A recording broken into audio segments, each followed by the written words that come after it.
আমেরিকার দিতে হবে না, আমরাই নিষেধাজ্ঞা দেব, বলছেন মান্না। সরকারের ক্ষমতার পেরেক যে কোনো সময় ভেঙে যাবে, বলছেন রিজভী। এমপি আনার খুনের তদন্তে ভারত যাবে গোয়েন্দা পুলিশ। জানাবো চোখ হারানো মিলের দায়িত্ব নিল বিএনপি। এবং সর্বশেষ জানাবো আদালতে যাবেন বেনজির।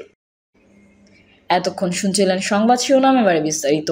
তবে তার আগে অনুরোধ থাকবে আমাদের চ্যানেলটি সাবস্ক্রাইব করে বেল আইকনটি ক্লিক করুন। আমেরিকার দিতে হবে না, আমরাই নিষেধাজ্ঞা দেব, বলছেন মান্না।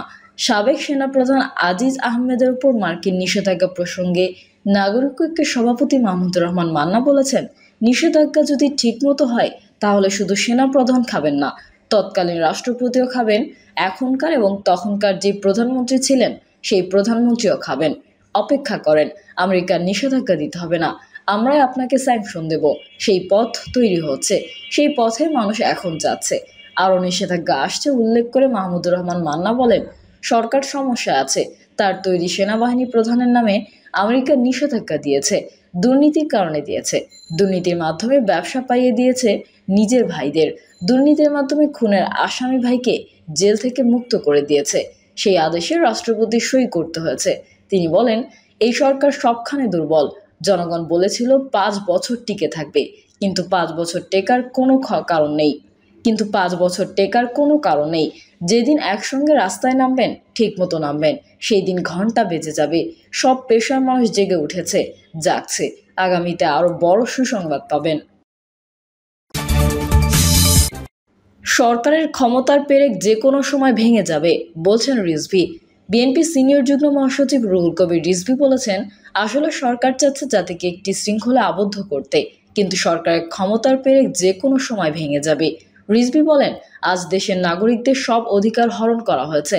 মানুষ যেন একটি বেড়ার মধ্যে বাস করছে, তাদের নিঃশ্বাস নেওয়ার সুযোগ নেই। আমাদের উচিত জনগণের কাছে যাওয়া। তিনি বলেন, সরকার উন্নয়নের নামে ফাঁকা আওয়াজ দিচ্ছে।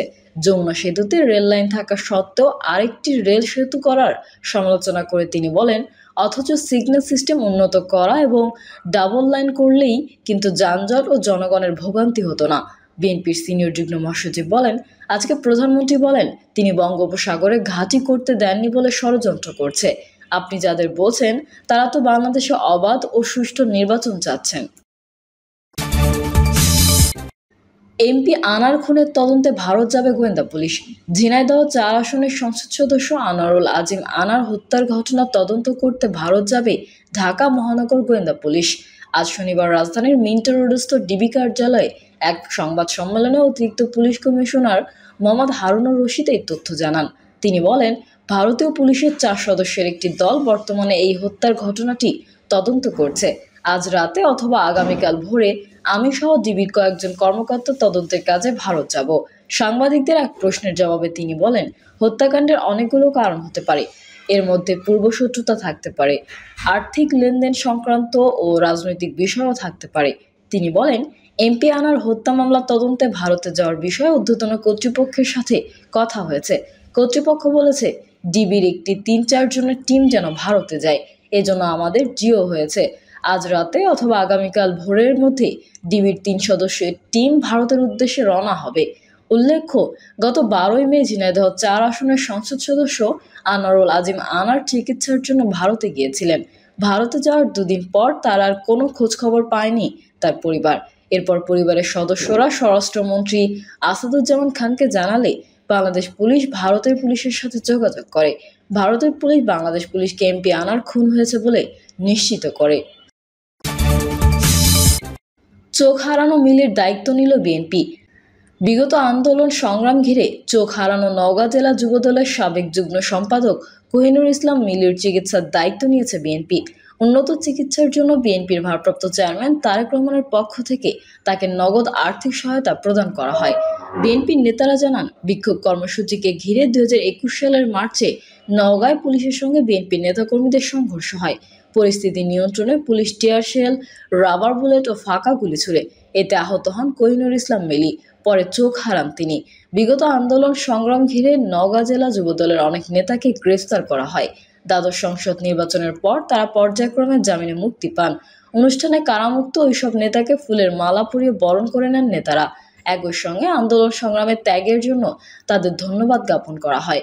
পাশাপাশি গণতন্ত্র পুনরুদ্ধারে আগামী আন্দোলন সংগ্রামে রাজপথে উজ্জীবিত ভূমিকা রাখার আহ্বান জানানো হয়। সরকার বিরোধী বিগত আন্দোলন সংগ্রামে কারাবরণকারী ও হামলা মামলার শিকার যুবদল নেতাদের খোঁজখবর নেয়া এবং সংগঠনকে সুসংগঠিত, শক্তিশালী ও গতিশীল করার লক্ষ্যে ৮২টি সাংগঠনিক জেলার নেতাদের সঙ্গে ধারাবাহিক মতবিনিময় সভা করছে কেন্দ্রীয় যুবদল। এর অংশ হিসেবে নওগাঁ জেলা যুবদলের সঙ্গে কেন্দ্রের এই মতবিনিময় সভা অনুষ্ঠিত হয়। জেলা যুবদলের আহ্বায়ক মাসুদ হায়দার টিপুর সভাপতিত্বে এবং কেন্দ্রীয় যুবদলের সাধারণ সম্পাদক আব্দুল মোনায়েম মুন্নার সঞ্চালনায় অনুষ্ঠানের প্রধান অতিথি হিসেবে ভার্চুয়ালি যুক্ত ছিলেন বিএনপির ভারপ্রাপ্ত চেয়ারম্যান তারেক রহমান। আদালতে যাবেন বেনজির। সাবেক পুলিশ প্রধান বেনজির আহমেদের স্থাবর সম্পত্তি জব্দ করা হয়েছে। শুধু তারই নয়, তার স্ত্রী এবং কন্যার স্থাবর সম্পত্তিও জব্দ করা হয়েছে। দুর্নীতি দমন কমিশনের আইনজীবী খুরশিদ আলম বলেছেন যে বেনজির আহমেদ, তার স্ত্রী এবং কন্যার ৮৩টি দলিলে যে সম্পত্তিগুলো ছিল তা আদালতের নির্দেশে ক্রোক করা হয়েছে। এছাড়াও তাদের পরিবারের মোট ৩৩টি ব্যাংক অ্যাকাউন্ট জব্দ করা হচ্ছে। গত বৃহস্পতিবার স্পেশাল আদালতে গিয়ে দুর্নীতি দমন কমিশন তদন্তের স্বার্থে এই সমস্ত সম্পত্তি এগুলো জব্দ করার জন্য আবেদন করেন। দুদকের আবেদনের প্রেক্ষিতে আদালত এই সম্পত্তিগুলো জব্দ করেছে। এই ব্যাপারে বেনজির আহমেদ আনুষ্ঠানিকভাবে কোনো প্রতিক্রিয়া না জানালেও তিনি আইনজীবীদের সঙ্গে পরামর্শ করছেন। আগামীকাল বাংলাদেশ সুপ্রিম কোর্টের হাইকোর্ট বিভাগে তিনি একটি রিট পিটিশন দায়ের করতে পারেন বলে বেনজিরের ঘনিষ্ঠ সূত্রগুলো জানিয়েছে। ইতোমধ্যে বেশ কয়েকজন আইনজীবীকে বেনজির আহমেদ নিয়োগদান করেছেন। তারা দুদকের এই নিষেধাজ্ঞার বিরুদ্ধে হাইকোর্টে রিট করবেন বলে একাধিক দায়িত্বশীল সূত্র নিশ্চিত করেছে। তবে বেনজির আহমেদ আনুষ্ঠানিকভাবে এই ব্যাপারে কোনো রকম মন্তব্য করতে রাজি হননি। সংশ্লিষ্ট সূত্রগুলো বলছে যে বেনজির আহমেদের বিরুদ্ধে তদন্তের মাঝপথে কোনো কিছু প্রমাণিত হওয়ার আগেই সম্পত্তি ক্রোক করার আদেশটি ন্যায় বিচারের পরিপন্থী বলে তিনি দাবি করবেন এবং এর ফলে তার সামাজিক মর্যাদা ও বিচারের নিরপেক্ষতা ক্ষুণ্ণ হবে বলেও তিনি আদালতে দাবি করবেন বলে জানা গেছে। উল্লেখ্য যে পুলিশের সাবেক এই প্রধানের বিরুদ্ধে ব্যাপক দুর্নীতির অভিযোগ উত্থাপন করে একটি জাতীয় দৈনিকে 2 পর্বের ধারাবাহিক প্রতিবেদন প্রকাশিত হয়েছিল। বেনজিরের আলাউদ্দিনের চেরাগ শিরোনামে এই প্রতিবেদন সারা দেশে চাঞ্চল্য সৃষ্টি করে। এই প্রতিবেদনের পর একজন সংসদ সদস্য স্বপ্রণোদিত হয়ে এই ব্যাপারে আদালতের দৃষ্টি আকর্ষণ করে এবং এর নিরপেক্ষ তদন্ত দাবি করে। আর তার আবেদনের পরিপ্রেক্ষিতেই আদালত দুর্নীতি দমন কমিশনকে 2 মাসের মধ্যে বেনজির আহমেদের দুর্নীতি সংক্রান্ত প্রতিবেদনগুলো যাচাই বাছাই করা এবং তদন্তের নির্দেশ দেন। আর এই নির্দেশের পর দুর্নীতি দমন কমিশন আনুষ্ঠানিকভাবে জানায় যে তারা বেনজির আহমেদের সম্পদের বিষয়ে তদন্ত করার সিদ্ধান্ত নিয়েছে এবং 2 মাসের মধ্যে তারা তদন্ত সম্পন্ন করবে বলেও জানান। এই সিদ্ধান্তের পরপরই গত বৃহস্পতিবার বেনজির আহমেদের সম্পত্তিগুলো ক্রোক করার জন্য আবেদন করা হলো। দুর্নীতি দমন কমিশনের আইনে বলা হয়েছে, যদি প্রাথমিকভাবে কারো অভিযোগ সম্পর্কে তথ্য ও প্রমাণ পাওয়া যায় এবং যদি ধারণা করা হয় যে ভবিষ্যতে এই সম্পত্তিগুলো হাতবদল হতে পারে এবং এই সম্পত্তিগুলি বিক্রি করে তদন্তকে প্রভাবিত করা হতে পারে, তাহলে আদালতের নির্দেশে এই ক্রোক পরোয়ানা জারি করা হয়। দুদকের একটি সূত্র বলছে যে প্রতিবেদন প্রকাশের পর বেনজির আহমেদ তার কয়েকটি সম্পত্তি ইতোমধ্যে বিক্রি করেছেন এবং আরও সম্পত্তি বিক্রির পায়তারা চলছে। আর এটি যেন তিনি না করতে পারেন সেই কারণেই এই সম্পত্তিগুলো স্থিতিতাবস্থায় রাখা হয়েছে। উল্লেখ্য যে দুর্নীতি দমন কমিশন খুব শীঘ্রই বেনজির আহমেদকে জিজ্ঞাসাবাদের জন্য দুদকে ডাকবে বলেও জানা গেছে। প্রিয় দর্শক, এই ছিল এখনকার সর্বশেষ সংবাদ। আপডেট সংবাদ পেতে চ্যানেলটি সাবস্ক্রাইব করে বেল আইকনটি ক্লিক করুন। কমেন্টে আপনার মতামত জানিয়ে আমাদের সাথেই থাকুন। ধন্যবাদ সবাইকে। আল্লাহ হাফেজ।